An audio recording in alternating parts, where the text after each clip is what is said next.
After monitoring C-SPAN all morning, sifting through the back and forth, and he's mad at her, she doesn't like him, drama of politics, I have some updated information on the vote for the next stimulus bill for you fine folk.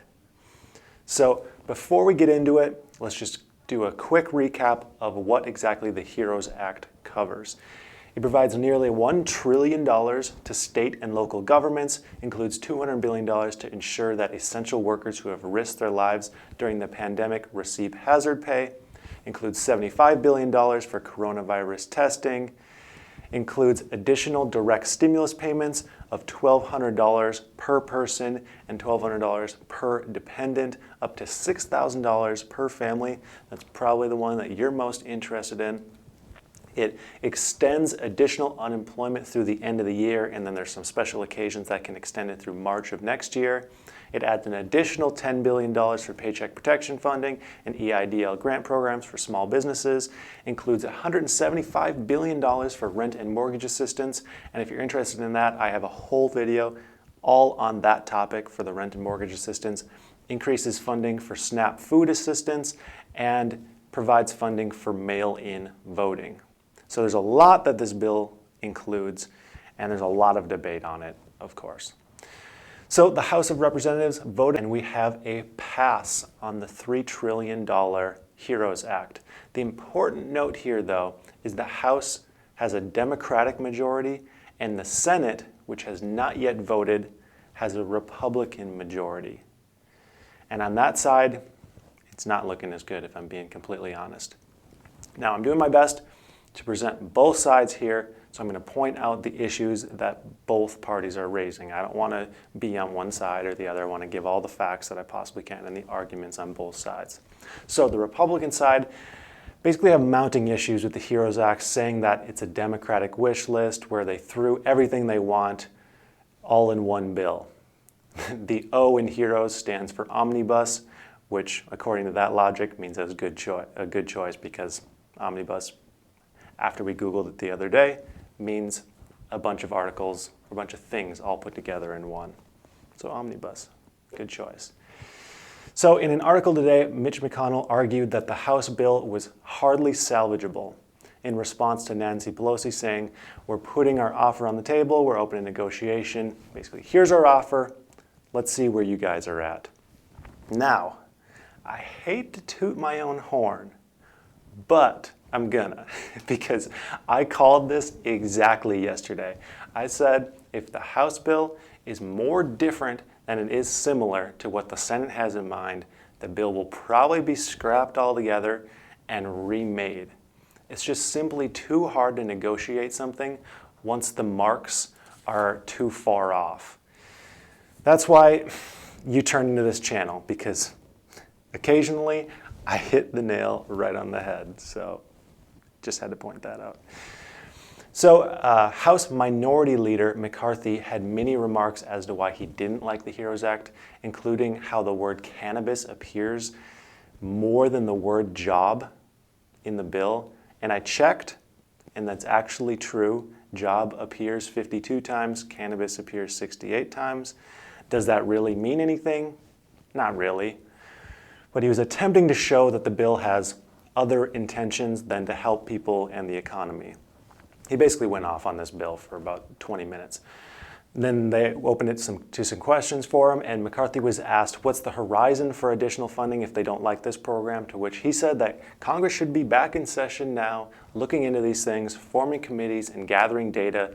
That way they can make educated decisions on what exactly needs to be done. His biggest issue was these people aren't back and able to even look into these decisions because they're just not at work yet. They need to get back into work. And then there was all this debate today on proxy voting and whether or not that should be allowed or not, and I'm not going to get into that in this video.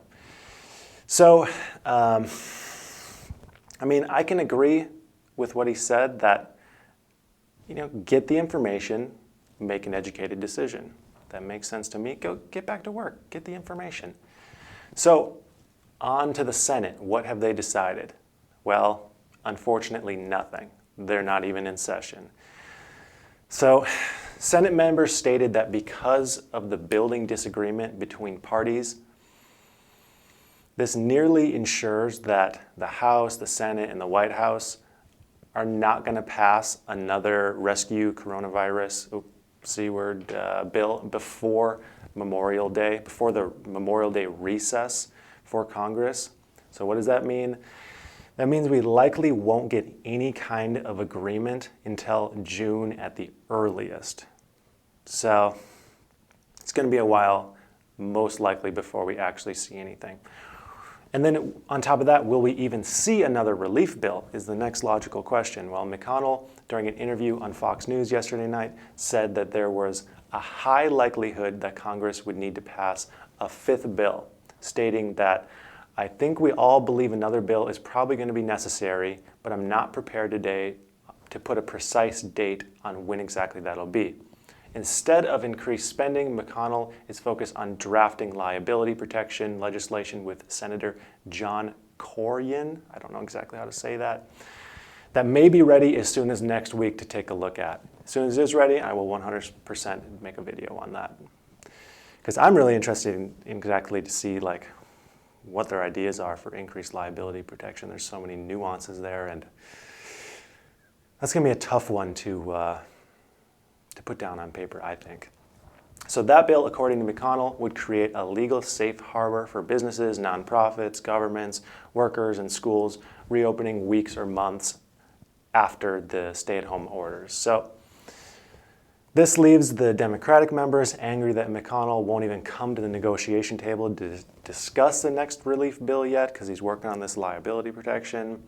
They push for relief as just more and more people are out of work and struggling to reach ends meet during the pandemic. I mean, it seems like he's still of the mindset of let's sit and wait a minute. There's still some funds left in the CARES Act. We still need to gather the data. We need to wait before we take any action. That's kind of what he's been saying all along, McConnell, that is. So maybe the solution here is to build some kind of interim direct stimulus payment for the people, since that's what people seem to need the most. Get that out as soon as possible, and then go back and spend a little bit more time on the expensive programs for things like state funding. You know, that's nearly $1 trillion of the bill and seems to be one of the biggest arguing points. And then leave out the other issues like the mail-in voting for another bill. Like maybe let's not jam all those things together. We focus on one bill just to, you know, help the people out, help the economy out, and then worry about those other problems later. I don't know. That's just an idea. Maybe you guys have some additional ideas there. I'm always curious to hear exactly what you guys have to think. So that's all I have for today. If you appreciate me sitting through 2 hours of C-SPAN this morning, show your appreciation by clicking that like button. And until next time, I'd like to thank you for watching, and I hope you have a profitable day.